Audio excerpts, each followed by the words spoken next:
Chaque jour, l'affaire connaît de nouveaux rebondissements. Le dernier en date concerne le deuxième passager qui se trouvait à bord du véhicule de l'humoriste vendredi et qui avait pris la fuite. Il a été placé en garde à vue ce mercredi 15 février à 17h50. Il s'est lui-même présenté au service de police, comme annoncé par son avocat, et il serait entendu à l'hôtel de police de Melun, comme le premier suspect. Ce premier suspect avait été interpellé plus tôt dans la journée, annonçait le procureur de Melun. Il s'agit d'un homme de 33 ans, de nationalité marocaine et en situation irrégulière sur le territoire national, a révélé Cécile Olivier, la chef du service police-justice de BFM TV. Ce qui peut expliquer pourquoi il a pris la fuite, a-t-elle ajouté, avant de préciser qu'il risque d'être suivi pour non-assistance à personne en danger, ce qui est passible de 5 ans de prison. Elle a également révélé comment il a été retrouvé par la police. Dans l'après-midi qui a précédé l'accident, vers midi, il était allé acheter des seringues dans une pharmacie. Il avait payé avec sa carte bleue et SIST comme cela que les policiers sont remontés jusqu'à lui.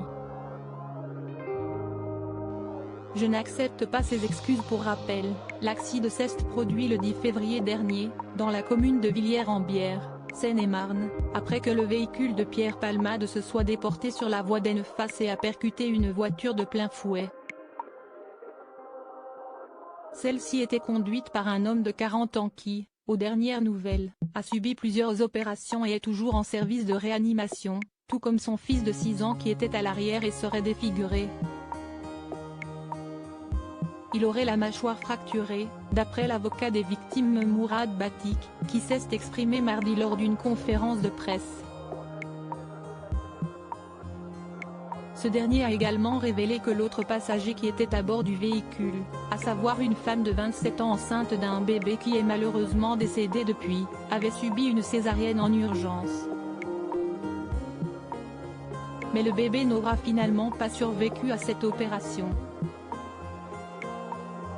En revanche, il serait né vivant, ce qui s'avère être un point décisif dans l'enquête, car si cette information est confirmée, Pierre Palmade pourrait être poursuivi pour homicide involontaire.